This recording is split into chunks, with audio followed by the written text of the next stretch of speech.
Okay.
Let's wait for Janine.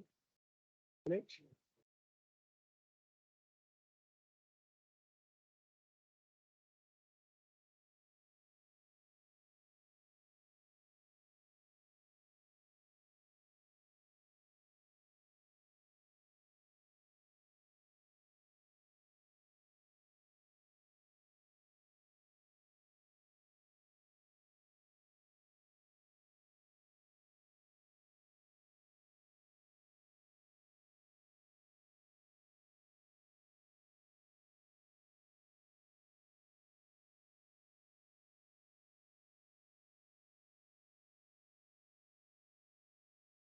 I was just waiting for that moment. Good evening, councillors, and welcome to our City Council Full Council meeting held on the 13th, Monday, 13th November 2023 at 6:30. Before we start, we'd like to reflect on what our leaders has agreed for a minute silent is being held today at Full Council meeting in recognition of innocent Israelis and Palestinians and other who have lost their lives, been taken hostage or affected by the Israel-Gaza war.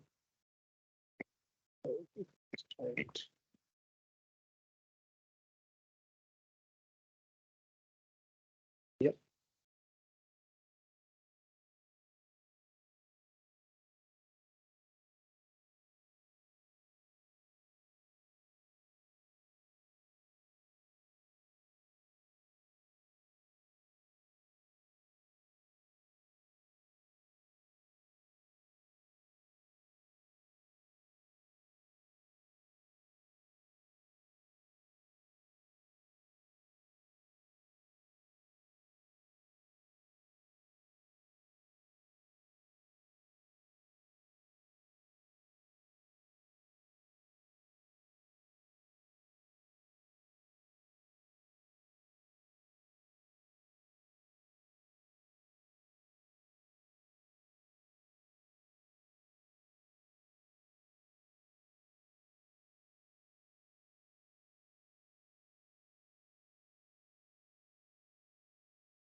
Thank you very much. Right.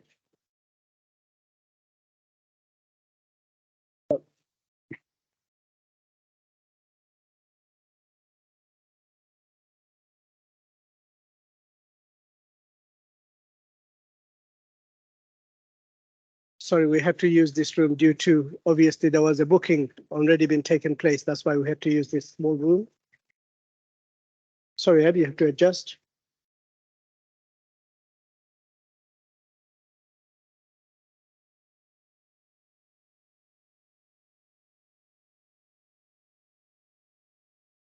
So before I start the meeting, can I welcome at last Mr. Last to our full council meeting? Welcome, sir, and congratulations. I look forward to working with you soon. I know you have a statement which you'll read out later on. Yes. Right. Do we have any apologies? Yes, we have apologies from Councillor Tom Corbyn, Councillor Caroline Corbyn and Councillor Brian Dalton. Any public question or statement? We have no public questions or statements.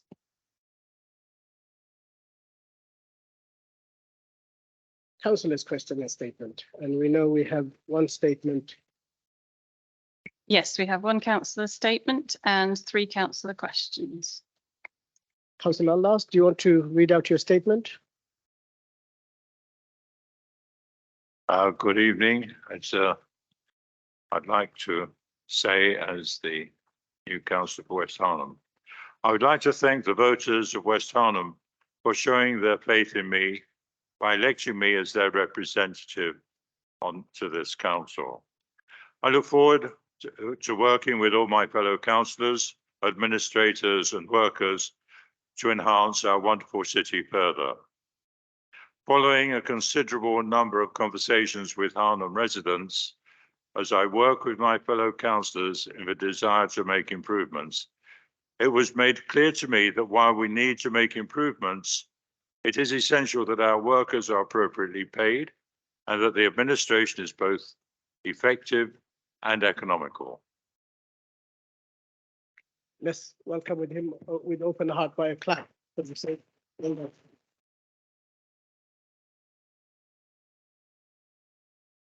Thank you. We have two councillor statements. Councillor Hocking, do you want to read out your statement? I do. I'm going to do that for you, but Okay, so question one, at the last Environment and Climate Committee, 47 Blue Ball Row. We talked about 47 Blue Ball Row, and it was agreed that this council was going to instruct Middleton Major to put 47 Blue Ball Row on the market as the council wished to dispose of the asset. There are now two proposals from private investors who have expressed an interest in acquiring the site. Please can the council update, provide a progress update on the current situation with 47 Blue Ball Row? Yes, I can confirm that the council is actively working on the sale of 47 Blue Ball Row, and we're currently exploring all options. Hey, I may ask a supplementary for some further detail, but I'll do that outside the course of this meeting, if that's okay. Question two, again, at the last E&C committee, it was agreed that electric vehicle charging points should be installed via EVC, who is the contractor or the supplier, as a fully funded option with a 20-year contract, and that the ESM Environmental Services Manager will proceed to the contract stage and review. Again, please can the council provide a progress update? Yes, EVC have met with the administration group leaders, and they provided more detail to them around the installation, and they've also submitted suitable references. So the Environmental Services Manager has now signed the contract, and we will begin discussions around installation plans in due course. you happy? And now we have another question from Councillor McGrath. Welcome to you as well. I'm happy to read it for you. Yeah. That's cool. Yeah, so my question is, how much does Salisbury City Council intend to spend on compiling a legal challenge to the proposed residential development at Old Sarum Airfield, which sits outside the city boundaries, and from which budget line will this be funded in 24-25? Salisbury City Council's Planning Committee has objected to the planning application to the proposed residential development at Old Sarum Airfield. There's currently no plans to mount a legal challenge or spend any budget on this. Thank you. Minutes of the previous meeting to approve as correct record and sign in the minutes of the last meeting of the full council held on 4th of September. Are we all content? Right. You want to say something, yes. Mr. Chairman, no, I was only going to second it. Thank you very much. Can I have show of hands, please?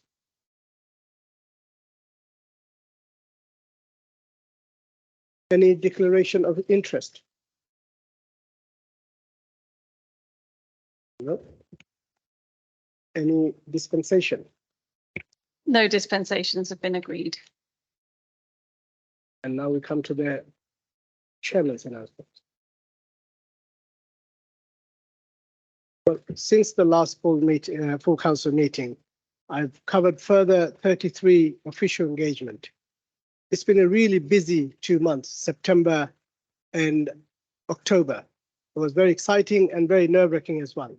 I'll start with just a few. Obviously, our favorite is the citizen ceremonies, which was well attended. A lot of different diversity people and culture are coming and taking oath, which is always nice to see. Unveiling few plaques. One is on the old infirmary on Fisherton Street. And on 7th of September, it was one of the first mayor's citizen lunch, which we've provided. We welcomed most of the senior citizens simply to say a thank you for the contribution that they have made in Salisbury. It was wonderful to see all these happy people, some of the deprived families that, or the ladies and gentlemen that I met, never been with the mayor before, or the way they were treated. They were absolutely thrilled. And it made it worthwhile. Seeing their smile was really excellent. And I also have to say a big thank you to Platinum Sky, who actually came forward, sponsored the whole event with the help of some of the Wiltshire Council officers who actually got in touch with them. So it's a real good thing. And I think in the future, we should continue to do so because they do really contribute towards Salisbury. On 13th of September, I was invited by our very own chairman, Lord Marland, who is the Commonwealth chairman, to go to Bangladesh and meet the Prime Minister. I believe our mayoral change that is the most distance it traveled. It was a wonderful day having to meet the Prime Minister.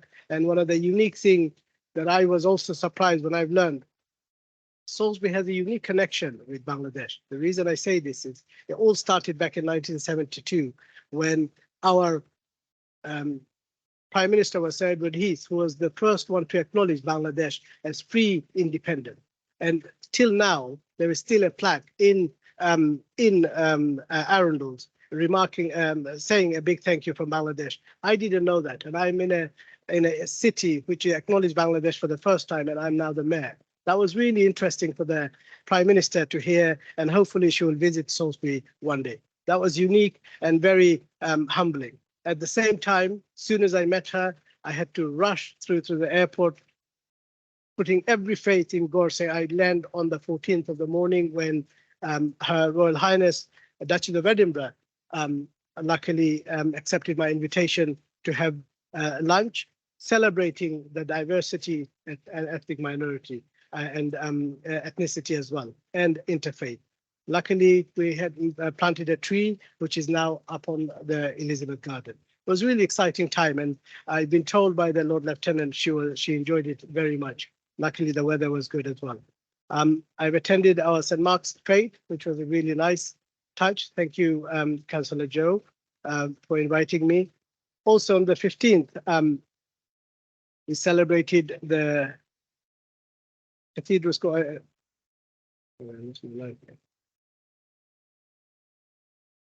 Yeah, Children Chance, one of the charities for our previous Mayor, Councillor Tom Corbyn. So I was there to celebrate their 25th birthday. Also, the newly Primark, which I couldn't be there, but luckily the manager has invited. It's a great thing for our Salisbury city. I know a lot of people didn't like Primark, but it really has turned around a little bit. Footfall wise, it's been excellent, and I think it just what we needed in Salisbury. Also on 21st of September, Bishop Wordsworth and South Wales prize given. Again, it was wonderful to attend both events and seeing the success of some of the students which reach their goals in life. Finally, Mr. Andrew Barnett, who was the honorary recorder for Salisbury, he left, so I went to attend and say goodbye. It was a lovely man. I think over the last 10 years I've been a councillor, he's always attended their mayor making. So it was good to say goodbye. He enjoyed it. And our very successful, on 1st of October, we had our Foodie Sunday, which was really well organized. Thank you to staff, Janine, and some of the competition was really well attended. And I think it was a good crowd as well within the whole Market Square. Again, another one, October 5th. I know when I was a kid, I always remembered one of the things that when a dignitary or local councillor or mayor attends school, it really inspires young generation. And luckily, I was given that opportunity becoming a mayor. So what I've done is I invited some of the schools as a mayor's recognition award. And they were absolutely thrilled. Some of the students who received the award, their parents was really, really happy, and they wrote to me in several ways thanking me. But one of the students really touched me was a 15-year-old losing his mother on that time, but still on that high pressure, he managed to get 12 A stars. I mean, that is just unbelievable. His dad was like overwhelmed, and he came to me and said that probably his mother is jumping down on heaven. So small things, it doesn't cost the earth, but it really does make a difference. And I really wish our future mayor continues one of those things as mayor's recognition award. Honestly, it doesn't cost much, but the smile you get from the students and the excitement they get it's really worth it, and we really should consider it out as one for you, Councillor Hocking, for next year. Also, the opening of Charter Fair, this was very successful. Again, thank you to staff. Everyone done a tremendous job, and I think it was very successful as well. They had a tremendous time. And I was lucky to meet our very old Prime Minister. The reason he actually accepted my one of the thing is because two things that I do share with him. In a big way, he made history by becoming the first British Asian Prime Minister. In a small way, I became the first British Asian Muslim mayor of Salisbury. Again, Salisbury is a wonderful place, you know, we should be shout about. And secondly, that what interesting. We worked in the very same restaurant and back in school days in Southampton. So that was one of the things. And the third one is almost same height. So, you know, so he felt a bit taller when he met me. And on the 28th of October, the RBL Poppy Appeal launched. That was excellent. And on November, I had another event, a Bollywood night, very successful, sold out. It was almost £1,200 that we've raised, which totals in my 6 month of tenure just under £17,000. So hopefully more to come and more event to follow. And I'll just end with our Armistice Day and the 12th Remembrance Sunday. Thank you for all who attended. But I think it was an excellent organizing by the Royal British Legion. I would like to heartfully forward our thanks to them.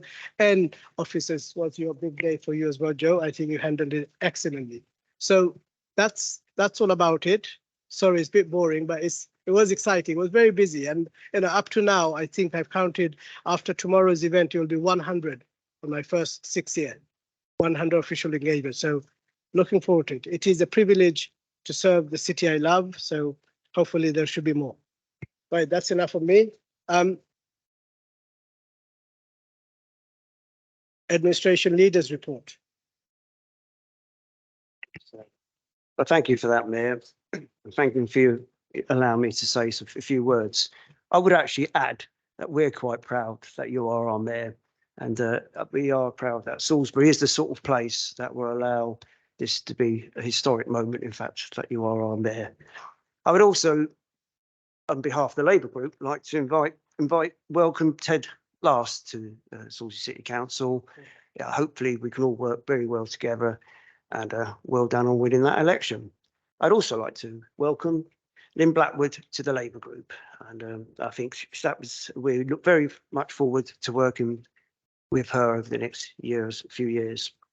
There will need to be, because of the last two by-election results, that's both in St Paul's and in West Harnham, a slight adjustment to the committee places on each of the committees.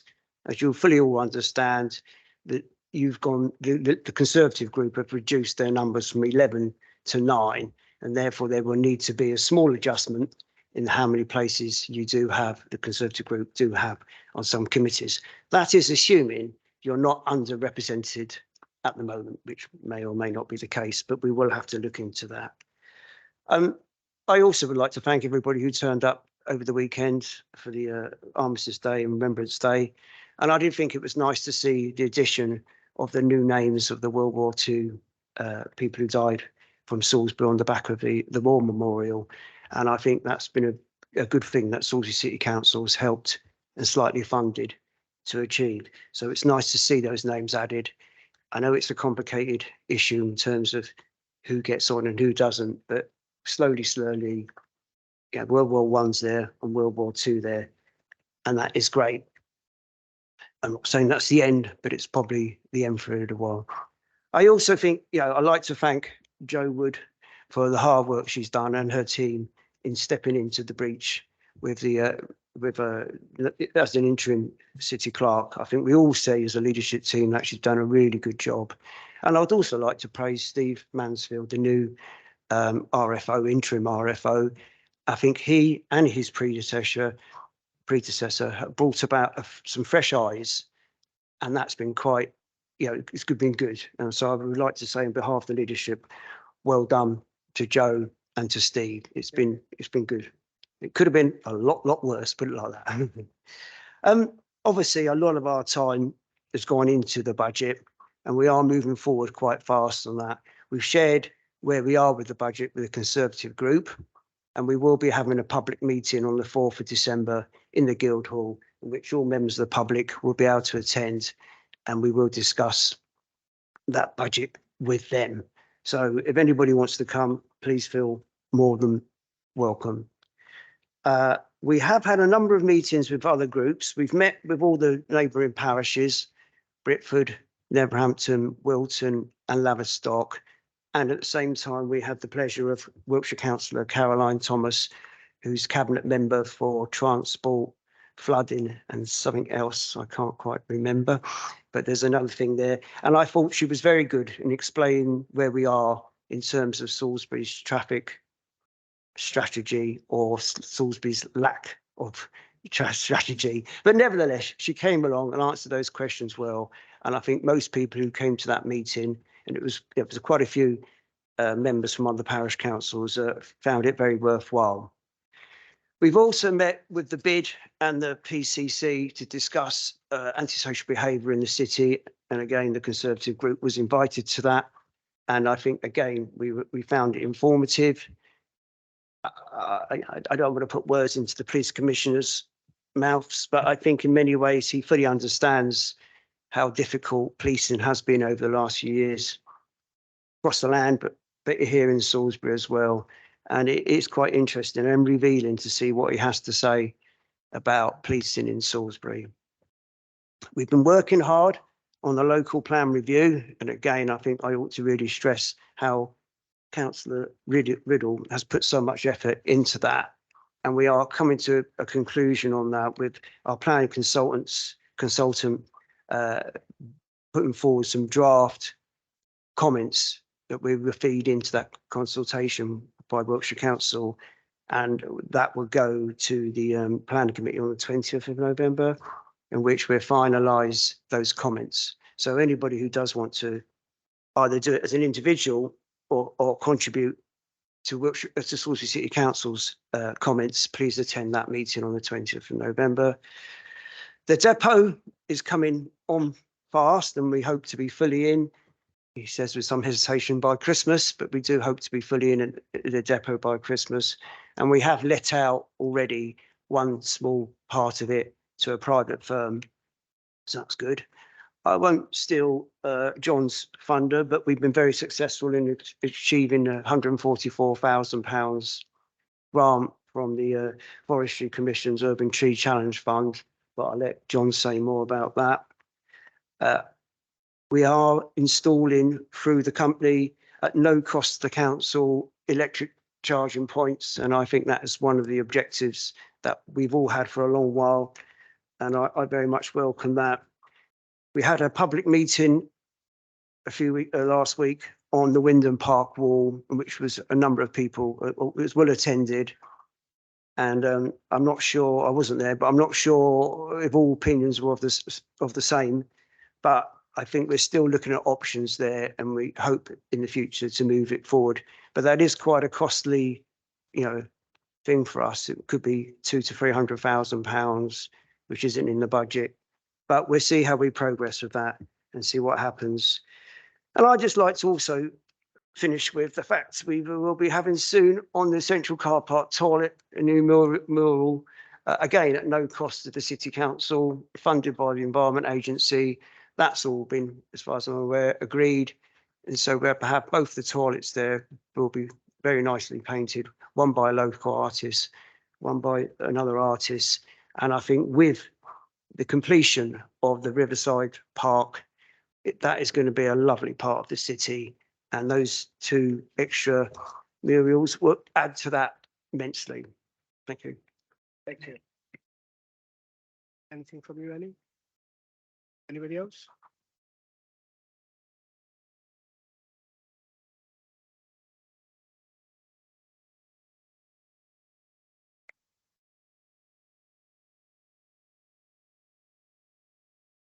I wonder if I may ask a question.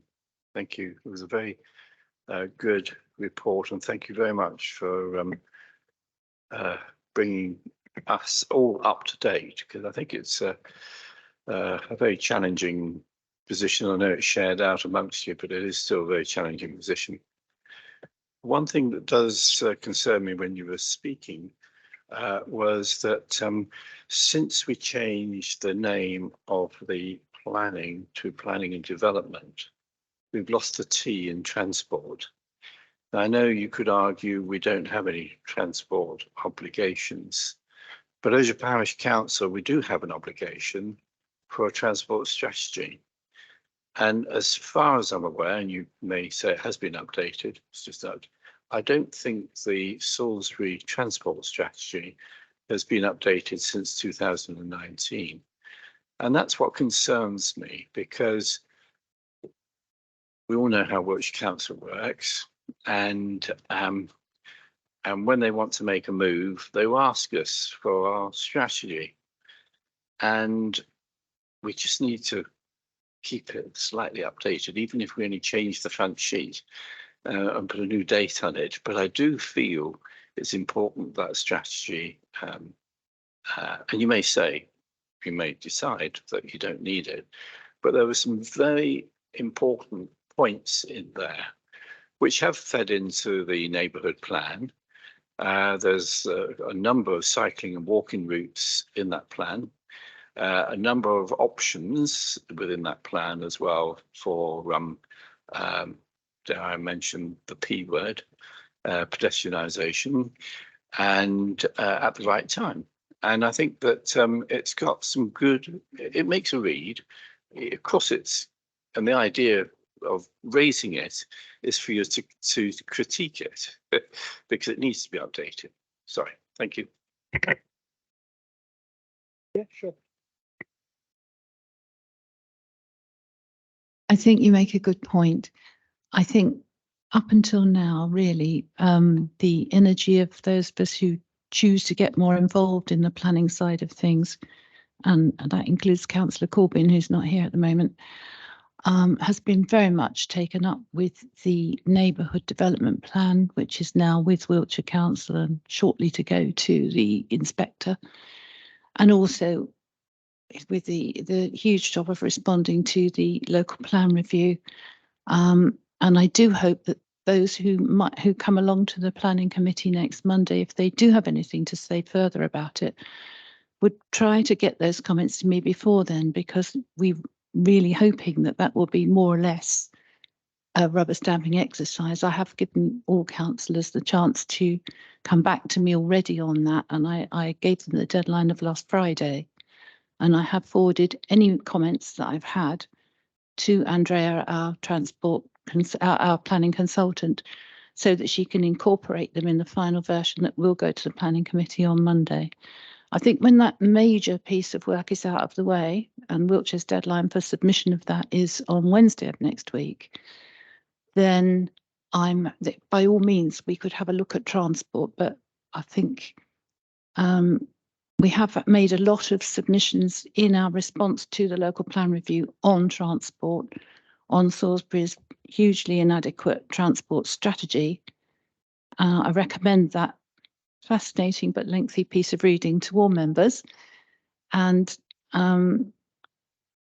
really, we do have to accept in the long run that Wiltshire Council is the highway authority, and we can have as many things that we like as possible, but they're the only people that are going to make it happen.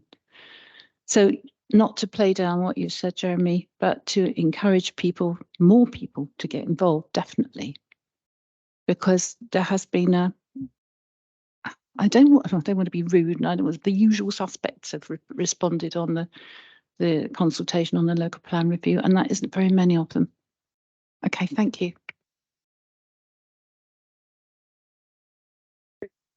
Anybody else? Okay.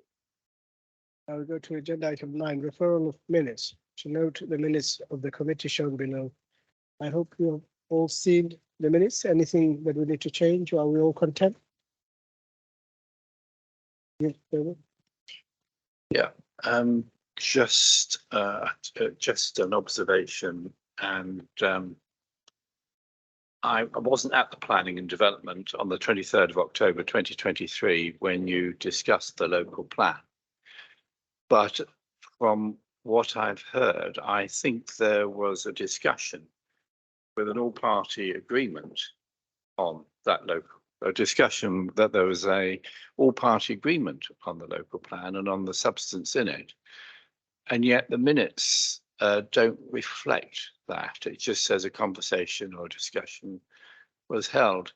And I think when these very important issues, like we've just been talking about, we do need to ensure that some of the note taking for those and the minutes are pretty accurate.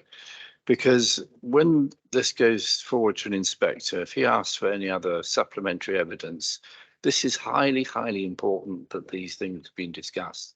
And so I just make that observation. Thank you. I think that's a good point, Jeremy. Unfortunately, I am not the chairman of the planning committee, but I will make sure that the chairman of the planning committee is aware of what you've said. Thank you. Yes, Leona. Just as a note for environment and climate change, the meeting on the 9th of October, there's a couple of inaccuracies on there. For a start, I'm not recorded as being present and I was there, so I don't know if it could have another look over on that one. Thank you. It's noted. Janine. Okay.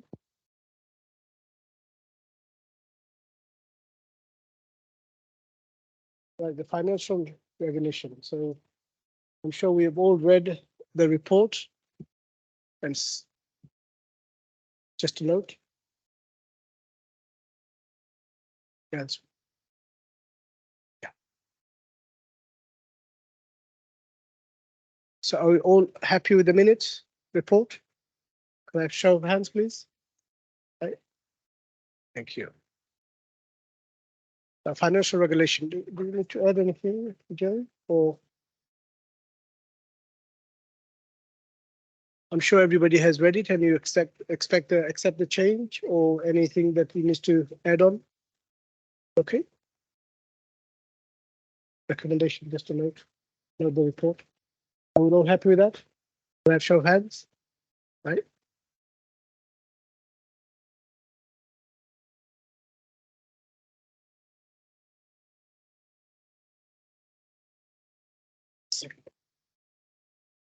I'll propose from the chair.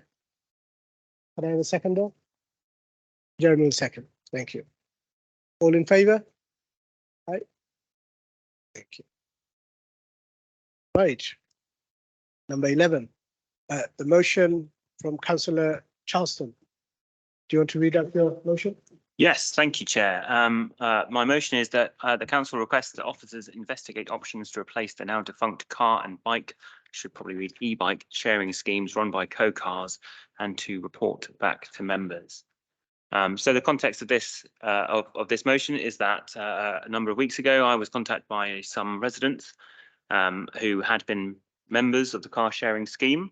And I think there were 2 cars in Salisbury and one of them was on one was in St Paul's, which is why they were coming to me. And I said, yeah, that sounds like something I'm very keen to get back. So I'll see what I can do. So I contacted Wiltshire Council. I spoke to Caroline Thomas, who, as we've mentioned before, is the Cabinet Member for Transport. And she said that whilst they would support actions to replace the car sharing scheme into sort of form of permits and things like that, they wouldn't necessarily be taking any movement to driving it forwards themselves. She felt this was something that was more suited to the City Council. So here I am at the City Council. A number of weeks or months, I think, ago, many of us around these tables sat through a presentation from co-cars where they talked about their existing schemes and their ambitions for the future. And there was something that really stood out to me was the statistic they used where they said that for every car sharing scheme car that ends up on the roads, we are likely to be able to replace or dissuade up to 20 cars from entering private ownership. We've all seen the sort of traffic around the city. We've all, I'm sure, seen the problems caused by excessive parking, or not excessive parking necessarily, but the parking on our streets. And I think that being able to potentially remove some cars is no bad thing. The car schemes themselves are pretty, I don't think they're pretty great. They certainly remove some obstacles for car ownership. whether that's financial or general space related. I think people would benefit from having them back. The e-bike scheme is a slightly more complicated one. Obviously, a car sharing scheme just requires permits to put a space on a road, and then a company comes along and puts a car in it. The e-bike scheme, obviously with co-cars and co-bikes, I think that's the same, they are the same company going into administration. That infrastructure then sort of forms part of the administrative process. So it's a slightly more complex, but it's certainly still one that I'd be keen to see reinstated. So what I'm really asking for in this motion, what I'm very keen to do is for the City Council as a key stakeholder in this, having been told that there is not necessarily any appetite to push this forward from Wiltshire side, is to sort of almost act as a facilitator between all the different stakeholders and see if we can get this up and running again as quickly as possible, I suppose. Yeah, I think that's it. I think that's my whole motion. I'm happy to take any questions about this. Any seconder? Yes, thank you. Councillor Nettle wanted to say something. Yeah, thank you. Thank you very much, Chair. And Councillor Chancellor, thank you very much for bringing this motion. It's quite interesting, really, because when we first looked at this, not the cars, but certainly the e-bike, this was at the time that the company was making a proposal for the railway station. And so there was Department of Transport involved, and that took ages. And but the scheme, the original scheme that we thought about, is that there would be bikes or bike stations, e-bike stations, for example, at the hospital, outside the Guildhall, one up by the rugby club, and one other. And the idea was that where these were, the people could use them to go and catch trains, etc. And I raise it not for anything more than saying at the time we discussed the e-bike station, which would be outside somewhere outside the Guildhall, and the cost of that I think was going to be between 25 and 30,000. Maybe a bit less. I think it depended how much you need to put electrics in, etc.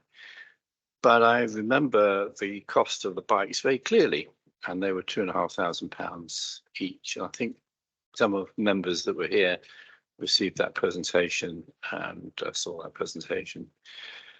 So I'm just slightly nervous as a city council,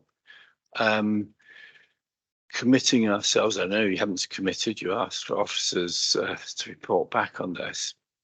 And I just wonder if there's alternatives, and maybe given this motion will be successful, whether there's an appetite to look at other schemes such as Uber bikes, e-bikes, or sponsorship from banks to do this. Because beware, but beware, what I've just said is the cost is pretty extravagant in doing this. And then there's repairs, maintenance, collection, and all the rest of it. So, and that's why we didn't get too much involved the first time round, in fairness. So I would like to support this, but I'm just putting a flag up to be aware of what those costs might be. Thank you. Councillor Rogers. Yeah, thank you, Chairman. I'm happy to support this. We could sit back and do nothing, couldn't we, and just wait for a new provider to come along, or we could be proactive and talk with Wiltshire Council, talk with Salisbury Bid. Let's get some imagination together and try and encourage a new provider, of the opportunities that are available. Those of you that have been to Bristol and Exeter, it's not just co-cars, it's the scooters, it's the bike schemes. They are the future. They are very popular. And anything we can do doesn't mean we've got to do it ourselves, but let's talk to those in the know, particularly Salisbury Bid, who might encourage a new entrepreneur or new business to come along and seize this opportunity. We are going to put in infrastructure in the Fisherton Street Gateway scheme. There's going to be opportunities there. It's just the purchase and operation of the cars and the bikes and the scooters. So, I think I would welcome this, that we ought to be shouting this from the rooftops. Let's try and bring anyone together to move this forward. Thank you, Councillor Rogers. I think what you're trying to say is, although let's start the dialogue first. It's no harm doing that. So yeah, I'm all for it. Councillor Baines. Thank you, Chair. As you can probably suspect, Cyclist. yeah, I ride a bike. Yeah, that as well. I'm happy to support this, and just backing up what Sam says. Sorry, Councillor Sam Charleston, to use his official title. I think this is not a commitment to spend any money. It's to use our influence as a facilitating body to bring the stakeholders together who would be able to do this, whether it's a commercial company like Lime or Wiltshire Council and anybody else who can help us do this. I don't think it requires a financial commitment from the city, but I think again it would be another feather in our green cap. Thank you. Thank you. I'm not sure I should accept your seconding because it is kind of conflict of interest as you're the cyclist. Councillor Charleston, and then I come back to Councillor Hocking. Okay, thank you, Chair. Again, just to support, and I think what this motion speaks to is where the City Council does very, very well in terms of the leadership across the city, bringing people together. So as both Councillor Bayliss, Councillor Charleston said, it's not about committing money, it's committing officer time. It obviously does have cost to it, but to bring people around the table to facilitate this. And I fully support Councillor Nettle's point, which is one of the exciting things around the e-bikes originally, when they started talking about it at the train station, was the idea that we'd have them across the city as well, because there's no point having them just at the train station. You're not going to just do a loop, are you? You must put them at the leisure centre, at the rugby club, at the hospital, etc. So I would encourage, if we are going to vote for this motion, to ask officers to really explore and be ambitious with the conversations around where the e-bikes could go.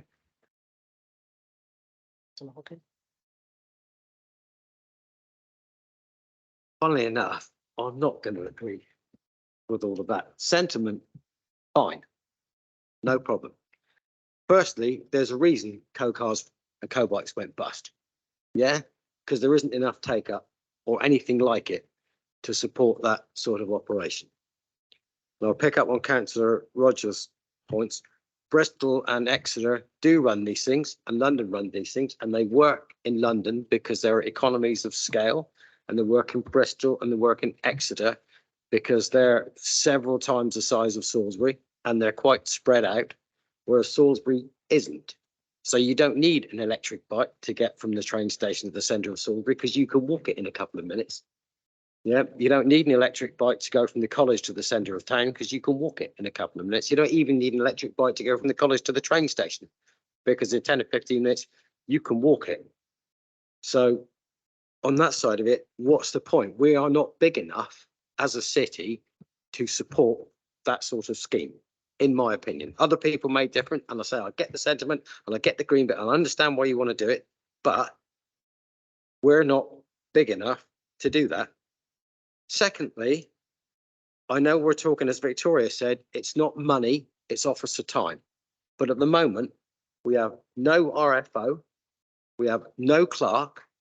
I know the process is underway to get people to fill those roles, but our current interim clerk is also the business manager, who has also got her plate full at the moment, as do, I suspect, all her officers, because they will be shouldering some of the effort that the interim clerk has got to do to allow her to facilitate the rest of the role. So I know it's easy to say, let's just get the officers to do that. But we will be taking time out of their normal day job, which they need to do some of the other really important stuff. We've got the budget coming up. Yeah. And there is going to be stuff in there which is going to require effort from everybody, including officers. And I don't think at the moment this is the right time to be putting more work into the officer realm when I believe they have enough on their plate already. Sam, I get why you want to do it and I get the reasons for it. But I think at the moment, we've got plenty of other stuff we need to get in place before we start thinking about unloading even more green stuff onto our officers. Thank you. Thank you. So I shan't be supporting this, I'm afraid. Councillor Wells. Thank you, Chair. Just with reference to Councillor Hocking's points, which may well be valid in terms of viability, and the question of officer time, I'm just wondering how much time it would actually take for an officer to negotiate with the provider to do the sort of assessment that Councillor Hocking is referring to in terms of capacity and viability. Sorry, Chair, can I just come back on that? I would have thought, as the administration, you would have already had that conversation. Have you not spoken with officers about the capacity to do this? Surely you must have done before you've proposed it. Surely. Councillor Bliss, you've already spoken. I'll come back to you later. Give the new floor to Councillor Charles. Thank you, Chair. I would echo Councillor Hocking's points. My big concern is officer time, and as Councillor Hocking said, we are running low on our senior management team at the moment, and I know this would fall probably under the environment team, where we have got an environment manager, but equally some of the tasks that were or belong to the clerk and the RFO probably have trickled down to him as well. I think my view, and I completely agree with the sentiment, Councillor Charleston, but my view is actually this is something that the chair of the Environment and Climate Committee should really be looking into. This is an exploratory piece of work anyway, what you're proposing here. And I think really, as councillors, we could perhaps lessen some of the burden on officers by doing some of that work ourselves. So whether it's yourself or whether it's the chair of the Environment and Climate Committee, I would hope that they would be willing to explore some of these options, perhaps use some of the contacts you have with stakeholders around the city to see if we can get this off the ground, and then perhaps bring it back to full council at a later date, once we firstly know what the take-up is going to be among local businesses and whether they would support the scheme. And also once we know exactly, for example, how much a scheme of this nature would cost us as a city council. So I think first port of call would be either yourself or the administration or the chair of the Environment and Climate Committee to do this work for the council and then bring it back to full council at a later date. Just to say, we are only asking officers that got options. Clearly, there's no money in this year's budget, although it'd be very soon to use it, and there's no budget line for it next year. So we're not really, and we probably couldn't fund it in any ways. But we do have an important role within the city, and as Councillor Charleston said, we're very good at facilitating people coming together, and this would be an important way forward. If we could get the bid, as Councillor Rogers has said, involved and other groups involved, it'd be good for us. I do remember a couple of years ago being criticised by a certain councillor for being a do-nothing council. Right? Well, I'm sorry, we aren't a do-nothing council, and I'm surprised now you are suggesting on this issue that we do nothing. I'm merely suggesting that as councillors, you do something rather than just unload it on the officers to do the work for you. Councillor Hocking, if you can come through me, please. Councillor Joe King. Thank you. Speaking as an electric bike rider myself, which I had to be because I couldn't get up Devizes Road on my pedals, I'd like to support this. However, I wondered whether it could be taken out of this context tonight. I'd like to support what Charles was saying. Perhaps it could come under the Environment Committee, maybe even have a small task force. And also, I'd like to support the fact that the officer time, I know it's been said a few times, but I'd like to reiterate that having been an officer of the district council, when your plate is absolutely overflowing, it's really hard to fit something else into your schedule. So I would like to support this, Sam, because I'm 100% behind it, but I just find this time, but I don't think we just need to kick it down the road. I think we need to say something like by April next year or by next summer, that we could look at this.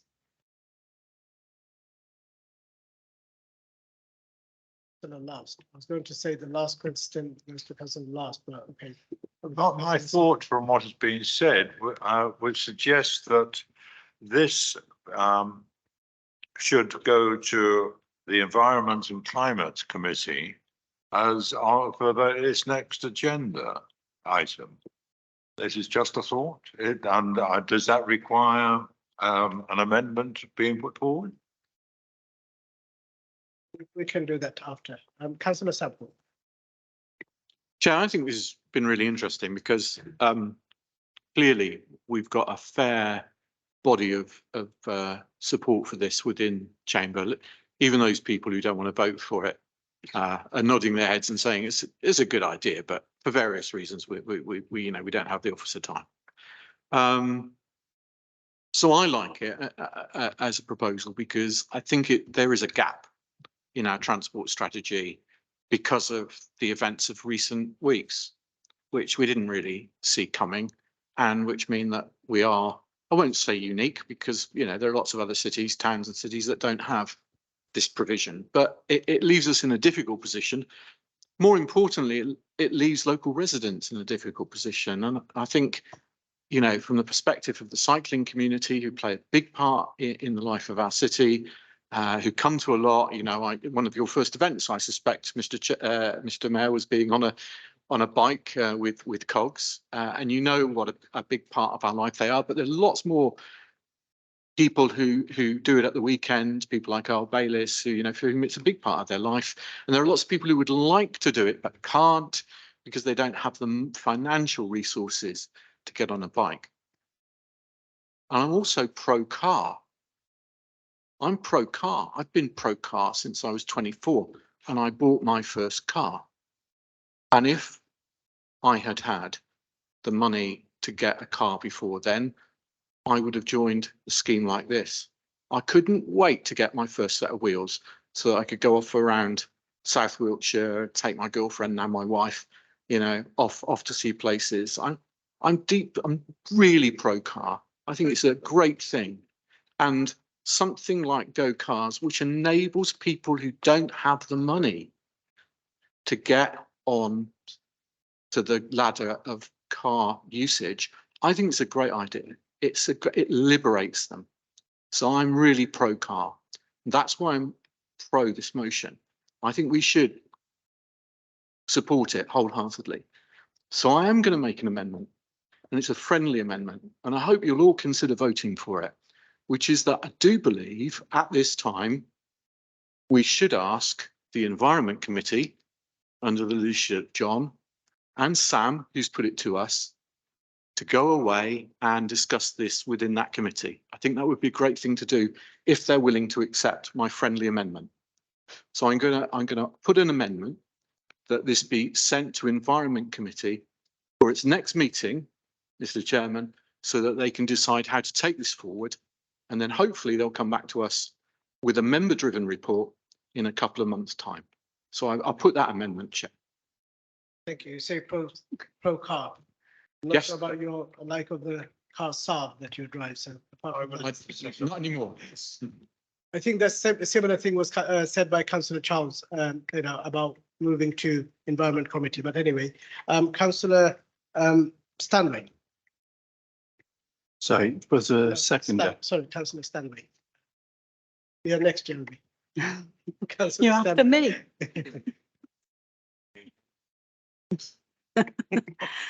Okay, I'm a little bit concerned. I watched in awe last night the world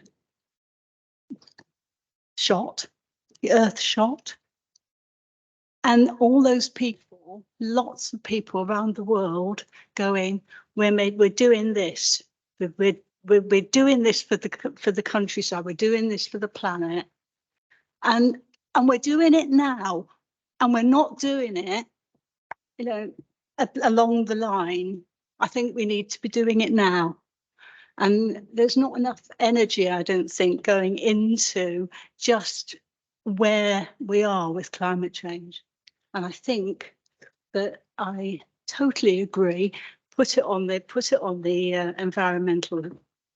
Councillor Nettle will have the last Yeah. say. I think everybody has spoken, and so No, I was just going to second the motion on the table.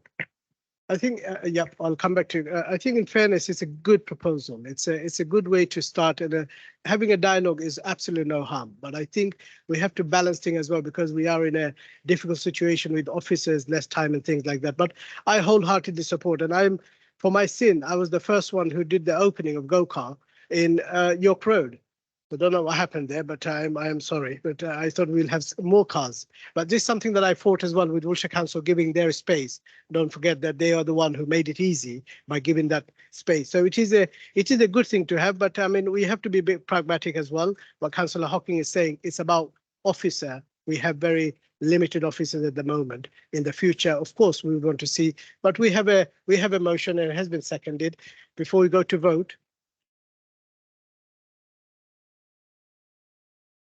Councillor Johnson here. Yeah, no, it's there, over there. Councillor Johnson here. Yeah, yeah. Yes. Multiple chance. We normally sit next to each other as well, so it's usually slightly easier. But yeah, I mean, I think the mood of the room is very clear. I think that to a point, having started to have those conversations with Caroline Thomas at Wiltshire Council, and there's a car sharing company who reached out to me as well, put to me by the residents who initially came to me about this. I'm very happy to accept this as a friendly amendment to take this sort of on. I can't speak for John, of course, he's happy to sort of work together with me on this, but I'm very happy to take it as amended. Excellent. So we have a proposal, we have a motion and seconded. Can we all go for a vote? Yeah. So the motion that's been proposed by Councillor Sample and seconded by Councillor Nettle is the replacement of officers with the Environment and Climate Committee. Okay. I don't sit on that committee, so I'm happy to take it on personally as well. So Environment and Climate Committee and Councillor Charleston, Sam Charleston. Yeah. Yeah. Okay. Are we all content? All right, can I have show of hands? Carried. Thank you. Now the giant of the motion. Yep. That's the giant motion, I would call it. Councillor Sample, you want to put forward you? Chairman, thank you. So first of all, I would like to say that one of the first things that I asked when I was elected to Salisbury City Council 2 years ago was what had happened to the giant. And at the time, no one seemed to know. But after some telephone calls and some frantic emails, including to my colleague Ricky Rogers, we did actually track him down to an undertaker's yard in Ashley Road, where he has been for some considerable time. And we have, lying in state, as Ricky says, we have managed to get the giant out into the public eye over the course of the last year and a half or so, with the help of a dedicated band of volunteers who've helped to drag him out. But the problem, quite frankly, Mr. Chairman, with the giant, and it is a problem that goes back centuries, is that there's no one where central, really, in the city of Salisbury, where he can reside in all his glory, and in a dry place, in a safe place. And you might think that this is a problem just today. I thought it was a problem that was just of today, but it actually goes back to the 1400s. That's when the problem of where do we put the giant, how do we look after the giant began. and it's never really been solved since, except for a short period of about 250 years here or there, when he's been at St Thomas's Church or in the Merchant Taylors Hall off Milford Street. So as a result of my experience really working with others in the voluntary sector, I decided to see if we could rectify this and come up with a motion which might enjoy the support of full council. And I circulated a draft motion a couple of weeks ago to all of the members here, asking them to consider supporting this project, and if not, to suggest some amendments. And I had some really nice emails back from members about this, which were generally supportive. I didn't get anyone who turned around and said they were completely opposed to the idea. And I did, as a result of that exercise, make a few minor amendments to the motion, which you find here tonight. So you can see that what I'm attempting to do really is to establish really a relationship between Salisbury City Council and Sarah Morris, the people who own the current Salisbury Giant, which is Christopher III, with Hobnob, which they own and operate, and the Whifflers, and also to recognise the pretty central role that the practice of Morris dancing has enjoyed in the city since the mid 1500s. And I was looking up before I came to the meeting tonight to work out how far that goes back. And the first mention of Morris dancing in the annals of the Merchant Taylors of Salisbury was on the 22nd of September 1564. So it really goes back a very long way. The first mention of the giant, again in the Merchant Taylors records, which are held at Chippenham, are 1570.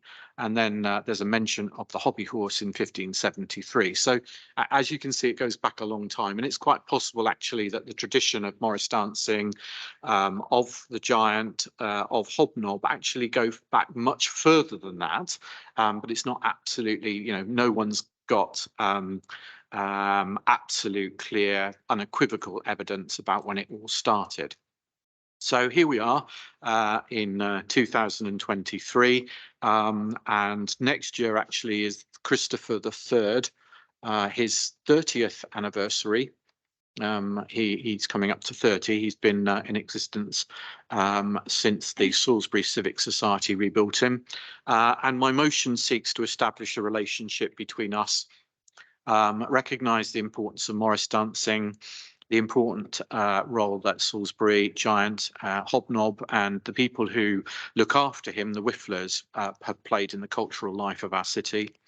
We would grant freedom of entry to Sarah Morris, as you can see, as an affirmation of the bond between us and the citizenry and them, and to provide, if requested, permanent, safe and dry storage indefinitely for the replica giant. That doesn't mean to say that we will provide that. It's only if requested. And I'm currently talking to other people as well about the possibility that we might be able to use other buildings in the centre of the city. But it would be good to have a backstop. And also to ensure that the staff of the council know that we request the presence, always weather permitting and subject to their availability, of Sarah Morris, Hobnob and Salisbury Giant on the days when we currently seem to have them more by accident than by planning, at Charter Sunday, at St George's Day, at Mayor Making, and at any other celebrations that you might see fit. And to recognise those two particular events that are of importance to them. And why should we do this? The reason really is that this is an important part of the civic life of our city. I've said that already. But more importantly, I think it's part of Salisbury's unique selling proposition, if you like, that the medieval element of the city's history is something which people refer to. It's a major reason. The history of the city is a major reason why people come here. We've got lots and lots of buildings which date back to that time. Wonderful Tudor houses and pre-Tudor houses still in existence in the centre of the city. And it gives us part of a story which we can go out and tell the rest of the world as a good reason to come here. I can tell you just off the record, Chair, that next year is going to be a big year for Giants. It's really, it's not just saying that, but it is.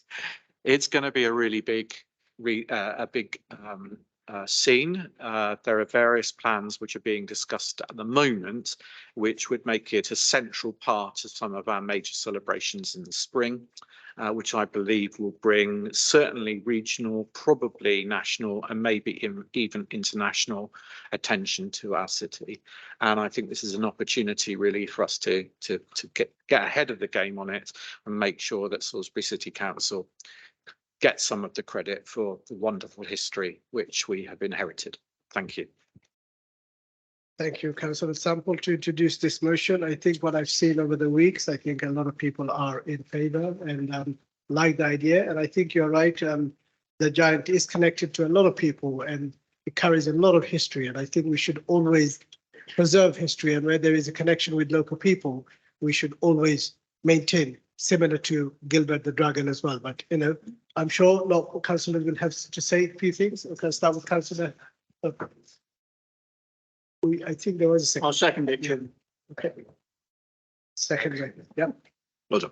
Right. Councillor Charles as well. Thank you, Chair. And yeah, I completely agree. I think this is a good motion overall, Paul. So I'm happy to support it.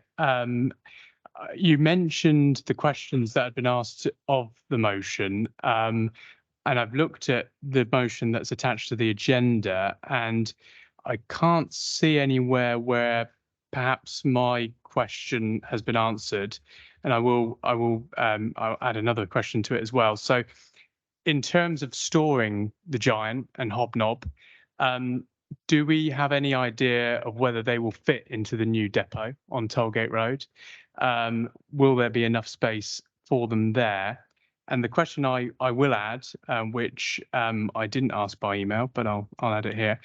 So you mentioned that we will basically be charging a peppercorn per year for the storage, alongside taking the Giant and Hobnob under the our public liability insurance. So I'm assuming the peppercorn will be £1 a year, but can you confirm that? But those are my two questions. Before you answer, can make a note, yeah, we'll come back on. Yeah, no worries. Question to Joe, but just for clarification, I don't think Councillor Sample mentioned anything about the depot. There are other buildings, so we just need to be clear that, you know, the depot wasn't mentioned. He mentioned there might be other buildings, other stakeholders might take their, you know, like Councillor Joe Brew. Sure. Do you want to quickly? In your hands, Chair. Yeah, go. Okay. Thank you for your support, Charles. So storing of Hobnob and the Giant, will they fit into the depot? Can't really. How do I just? He's a Giant, okay? So he doesn't take apart. Apparently, unless you're over 6, and if you're over 6, yeah, it does come apart quite. We can unscrew him. We've got button notes, so it is possible to take him apart. But please don't tell anyone that, because it spoils the magic. But yes, we can take him apart, and the floor area is about 2.5 square meters. So it's, you know, it's a fairly small footprint by Guildhall standards, but Guildhall would be not the right place for him. Probably the depot would be. I've had a word with the officers, and they may be able to find a place for him in the depot if asked. The only issue from our perspective would be whether he would be safe there. You know, would he be out of the way? And I don't think we can really know that until you know, the building has been completed and it's open. But I don't expect the footprint to be that big.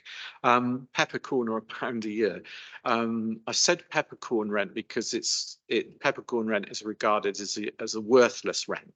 That is, of course, until the world supply of peppercorn is cut off by the Ukrainian emergency or the things in the Gaza Strip, in which case suddenly the peppercorn rent will be immeasurably unpayable. So So the answer to your question is peppercorn rent. I think it should be a peppercorn rent, literally. I think we should demand that the people from Sarah and Morris come here on bended knee with a peppercorn each year and make it part of our traditions. Thank you. Not a pound. Thank you, Chair. I would like to broadly support this motion. However, I would like to make an amendment to it in recognition of the work that's being done to reinstate the importance of embracing these traditions. I would like to draw members' attention to the great local support that we had in choosing our town crier some years ago. And also we had a donation of the outfit made to us free of charge. And it's always been my thoughts that Salisbury Council has a great opportunity to promote events by our crier on a regular basis and to become a part of the town crier circuit by hosting some of the regular events which would inevitably bring more people to our city, which has already been mentioned. And it has been quite a disappointment to me that the crier continues to be an afterthought in many of the events that are held throughout the year. So I would like to propose that the town crier does form an important and integral part of the proposal by Councillor Sample moving forward. Thank you. Are you willing to accept this friendly amendment, Councillor Sample? Second, yep. So if it's the will of the council that they should include the town crier, provided that there are no financial impediments to that, then that would seem to me to be right. As I was preparing for this meeting, I did wonder what would come up. Actually, the town crier wasn't anything that I predicted. I've tried to find what the historical basis upon which we made the decision about the town crier, and I still can't find any documentary evidence anywhere that Salisbury had a town crier prior to whenever it was that we introduced it. But that's not to say that we shouldn't regard it as an important, more recent development. And I know a lot of people get pleasure out of hearing the proclamations read out, particularly when we had the coronation recently. So I think it's if it is the will of the council as a meeting here tonight to add the town crier into the bundle, provided that there are no financial implications, then I would be happy to do that. Councillor Joe. Councillor Sample, yes, I'd just like to reassure you that actually at the time I did a lot of work to ensure that the town crier wouldn't be a financial drain on the council, and in actual fact I had several of the jewellers signed up to use him as part of a package if they sold an engagement ring, for example, for it to be announced, and unfortunately none of that was ever moved forward. Okay. We don't have any concrete evidence that there's a history of town criers in the city, but it was done as something that we felt could become quite an important part of the city culture. And as I've just mentioned, you know, the town crier circuit is actually quite a big thing, both nationally and internationally. And we have huge opportunities here to embrace that and actually bring some money into the city and lots of extra visitors. So that was the idea and this sort of kind of inspiration for doing it, if you like. Thank you, Chair. Councillor Bloom. Councillor Nettle. Thank you. No, I totally support this. I think you've mentioned that you've sought that the financial implications were minimum, and you've talked to officers about it. So I can't see any reason not to support it. Thank you very much for bringing it here. Thank you. Thank you. Councillor King. I was just wondering, Paul, would there be any maintenance issues with the giant going forward? Sorry, did I express that correctly? I'm not quite sure. What can you know? Would he at some point need some new clothes or something? But so who would that fall to? Would that fall to the council, or would you perhaps raise some money? So Councillor King, as Ricky has just pointed out, he's a giant, he's stopped growing. So we don't think we don't think no, so right, to address your question, actually the current giant is owned and the replica hobnob, which you will see now regularly at events, is actually owned by Sarah Morris. They're both of them, and we are literally this weekend, not Remembrance Day, but we were involved in a voluntary effort to repair his arms this weekend. So we've put, you asked, so we repaired the giant's arms literally this weekend, and they're ready to be put back on again. But all of the costs of maintenance of the giant and hobnob are met from voluntary contributions and are organised either by Sarah Morris or the Whifflers who support the project. All right, and I should perhaps mention that a number of important pieces of equipment, namely the sword, the merchant tailor's staff, and the mace, have recently been created by the Deputy Lieutenant Phil Harding as part of his support for the giant project. So next year you'll not only get the giant, but you'll get all of the, you know, the sort of formal accoutrements, I suppose, that the old giant used to have when he went out hundreds of years ago. Thank you, Councillor Summer. Sorry, Councillor Rogers. I don't know why I crossed you out here.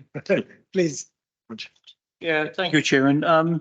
I've been helping Sarah Morris for about 4 years now, moving Christopher from the Undertakers, which is a little bit airy, because they've got him in a slot where they pull him out. He is demountable. He's in 2 sections. His overgarment is very delicate because it's in one piece. So that's got to be carefully folded up. And his head is very, very delicate. It's paper mache. You've got to be very careful with it. But there is a real good team of volunteers that all as I do is provide a truck and drive it, and then just help load it carefully, strap it down. And I just think it just adds to any civic occasion. It just adds to that uniqueness. It adds to the vibrancy, and it's good fun, to be quite honest, because something always goes wrong. You know, we've had an arm fall off at one event, and I just think it adds to the occasion, doesn't it? And I think we're not asking, and Paul's not asking the City Council to take over everything. The team of volunteers still want to help. They still want to help repair it. They're still prepared to transport it. There is an issue with storage. Like I say, it's sometimes when you go back to Newman's, it's full up with other things and they haven't got room to put Christopher back in. And it ends up, I take it to a barn somewhere or a garage somewhere. So it would be nice to have a central home where if in emergencies, we could park it and just cover it over for a few months until its next outing. So I just think this would be a good positive news story and something that we should welcome. I think you all support. Thank you, Councillor Rogers. Could I agree more? Councillor Mark News. Mark? You did put your hand up. I did. Thank Okay. you. Yes. Nice to see everybody again. Just a thought. It's quite tall. You need to be in the dry, need to be in the warm. What if you approach Brad Beers to put him on display permanently? They could claim it's the home and we can take him out when you need him. Thank you for that. Thank you for that. And I take it that you're not being paid for advertising Brad Beers. An excellent new retail opportunity in Salisbury. Mark, I think it's fair to say that we think that we will secure somewhere that's suitable in the centre of the city this week. possibly next week. And what we're really looking for is for Salisbury City Council to be very much our backstop.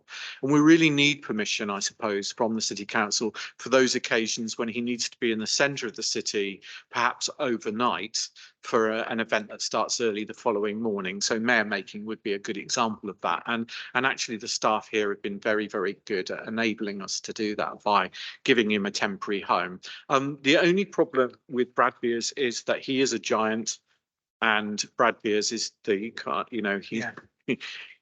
going to have difficulty getting him. But I'm sure if they promised a new coat for him, then he'd be more than happy.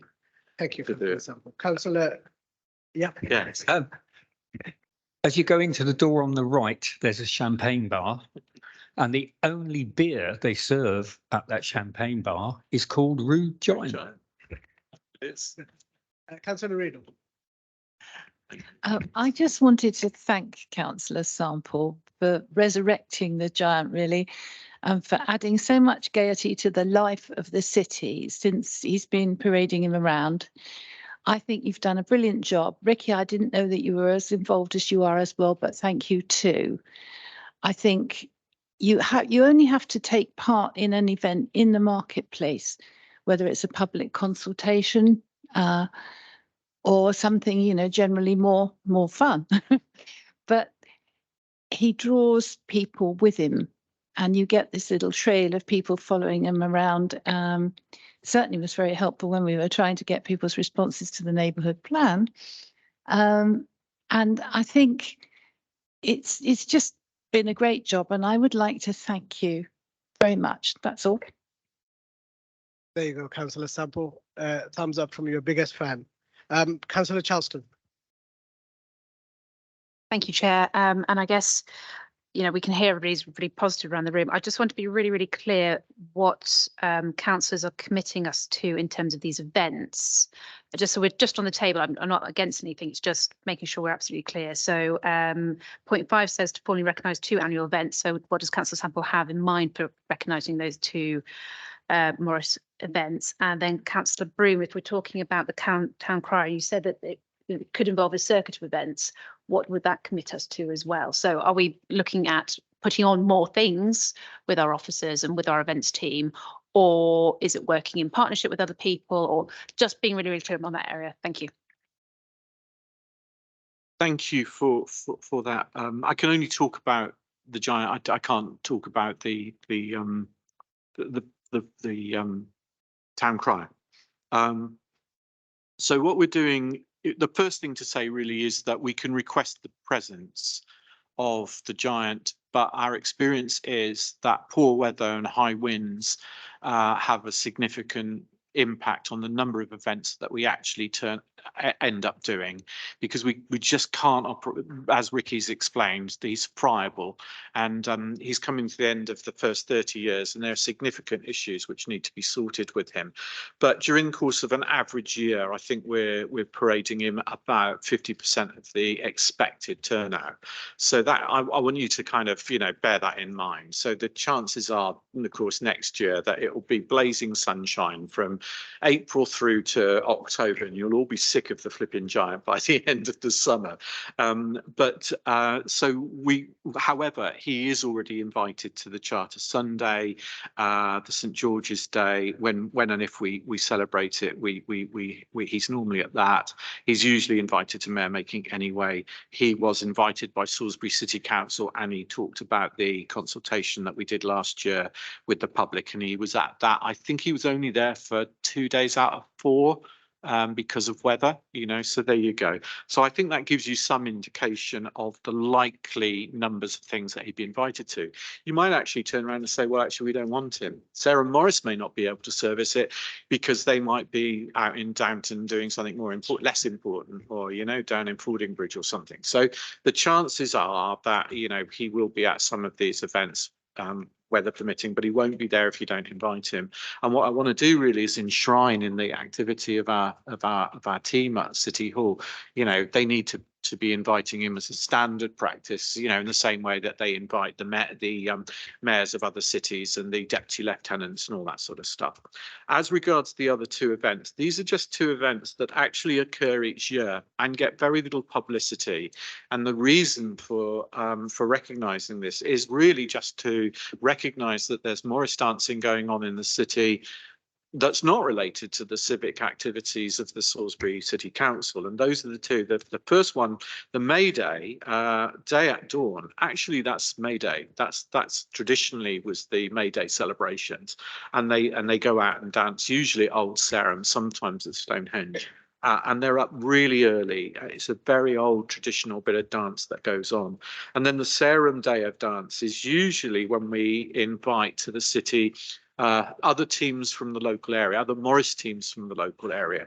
And that's when we get vast numbers of potential for vast numbers of people coming into the city to watch the dance and to sort of, you know, take photographs and selfies. The big thing at the moment, everyone wants to have a selfie with the Morris dancers and the giant, etc. So we want you really to be aware that these are events that are happening, that will happen, will continue to happen, whether or not Salisbury City Council approves this motion. But we just want to put it on the calendar. Maybe maybe the mayor should be invited to some of that. And maybe one of the things we ought to demand in future is that the mayor of the city should be a Morris dancer. And go through the initiation ceremony before they take office. That's another amendment. But there we are. I hope that answers your question. Thank you, Councillor. How kind. I'll give that a miss. I'll leave it to my deputy. Councillor Toombs.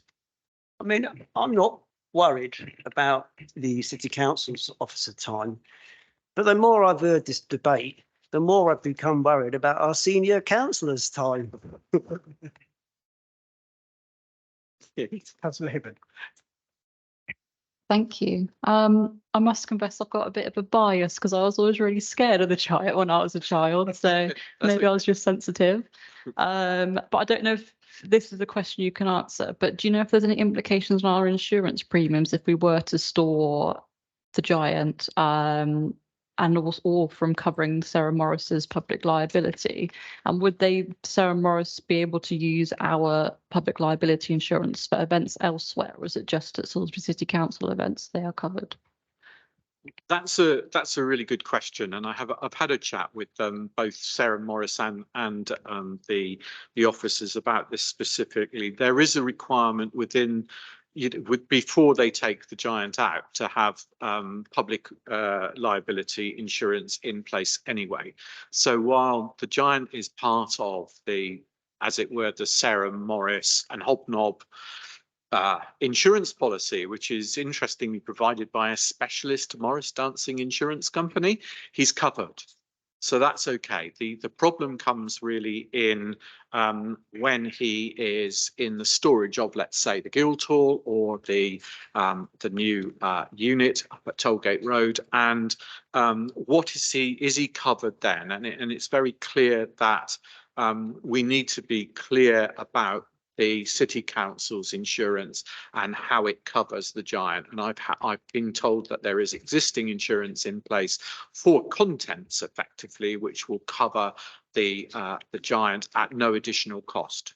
That's why I've put it in the paper as being no additional cost. Thank you for the question. Thank you, Councillor Chair. Councillor Hocking. Thank you, Chair. I actually quite like this as well. The giant and Hobnob and Morris dancers, they are the things that people will remember when they come here. They may not remember we've opened Brad Beers, and they may not remember all the people we've got in the market, and they may not remember the old George Mallen Primark. But when someone asks them, 6 months down the road, hey, what happened when you were in Salisbury last? They go, don't know. But you know what? I do remember there was Morris dancing going on. So it's one of those things that just sort of sticks in the mind. So I'm actually quite a fan of this, and I'd like to see this. I'm even going to support it, but I'm going to support it with Councillor Broom's amendment. Yeah, but I would also like to see the town crier formalised a little bit more. And to that end, if I was to formalise Councillor Broom's amendment a little bit, I would do it like this. So we've got the motion to consider a notice of motion from Councillor Sample, Sarah Morris, Hobnob, Salisbury Giant, the Whipplers, and the town crier. 4.1. Then 0.1, to formally recognise the role of Morris dancing, the Salisbury Giant, Hobnob, the Whipplers and the town crier as an important part of the cultural life of the city. And then in 0.4, to recognise the presence, weather permitting and subject to their availability, of Sarah Morris, Hobnob, the Salisbury Giant, the Whipplers and the town crier on the following days of civic celebration. Say noting point D says and any other events that may be available. So that's the bit, I think, if Councillor Broom is happy that those are the amendments we make, those are what I would like to the changes that I would like to make on Councillor Broom's behalf of the amendment. Is that acceptable, Councillor Sample?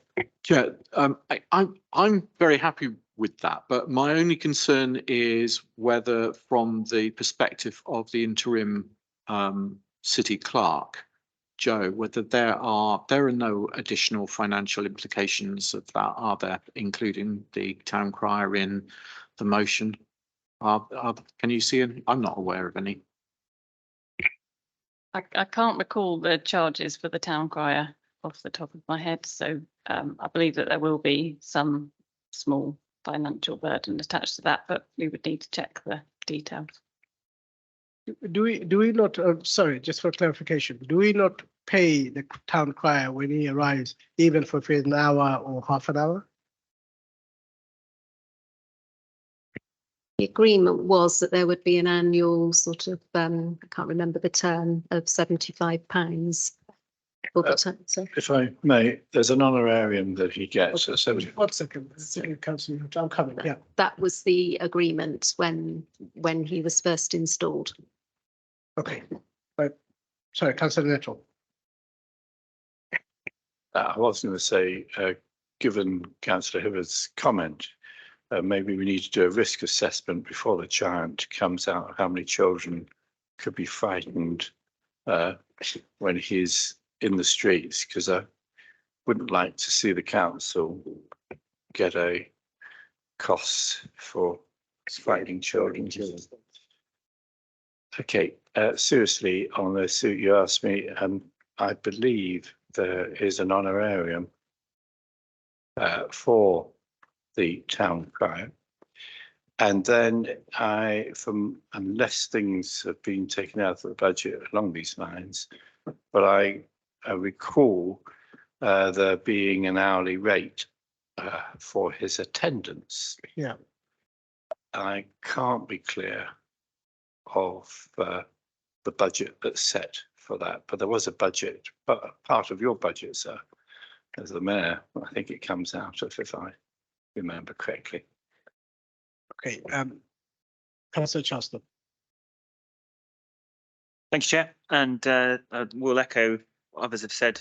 Thank you, Paul, for all the work you've done to bring the giant back. I think we're all enriched by its presence. Welcome. I have one question. It's about point 8.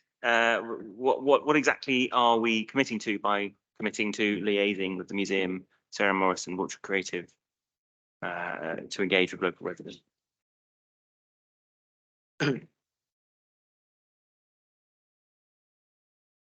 So without giving too much away, Chair, there are activities which will occur next year around the time of the opening of the new museum extension, which is on course for the end of May next year, which will be a grand event. And at the end of the last weekend of May, at the beginning of another major event in the city, when giants will be in vogue. And it's important that we, as a council, both as members and officers, are able to spend time liaising with Wiltshire Creative, Sarah Morris and Salisbury Museum in order to ensure that those events are successful. There is no financial implication of that. It is literally just making sure that we're all on the same page, and conversations are going on at senior officer level to ensure that that activity is coordinated in order to maximise the opportunities which we'll have next May. I suspect, actually, Chair, sadly, not with you in as mayor. I think this is all designed to happen after you've gone, but that's not a reflection on your mayoralty. I'm absolutely fine with that one. I think everybody has spoken, unless there is someone else missing. I think everybody should have the opportunity before we go to vote. Anybody? Right. Okay, let's go to the vote. We have a vote. We have a motion. We have been seconded. Also the amendment. So we just need to go for the wording before we. Yep, so just to double check, we've got the addition of town crier to points 1, 3 and 4 on the original motion. Are we all content? Yeah. Show of hands, please. Have it. Chair, can I thank everyone who's contributed there for the lovely words that have been said, and just say two things. Firstly, it's all a teamwork. I much appreciate the comments that Aunt Fanny has made, but there's a team of people who are making it happen. And I've mentioned that some of them today. The other thing I'd like to just say is that you're all welcome. If you've got time, you know, even if it's only a couple of hours one day, to get involved and carry the giant and see the way that he interacts. We've got vacancies for whifflers, for people to come in and carry the giant, for people to make Hobnob happen.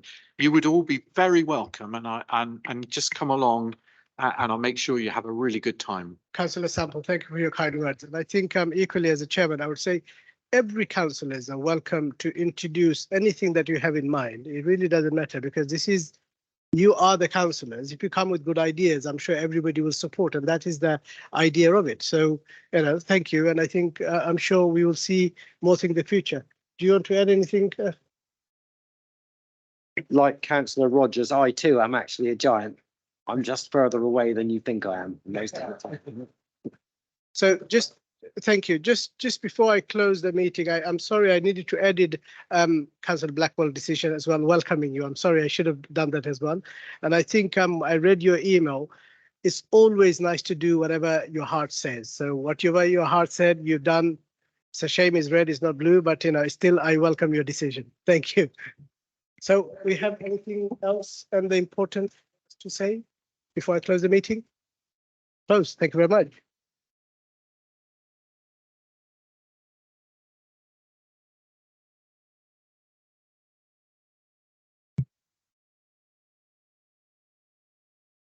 That's okay. Thank you. God, I almost forgot that I have a pigeonhole.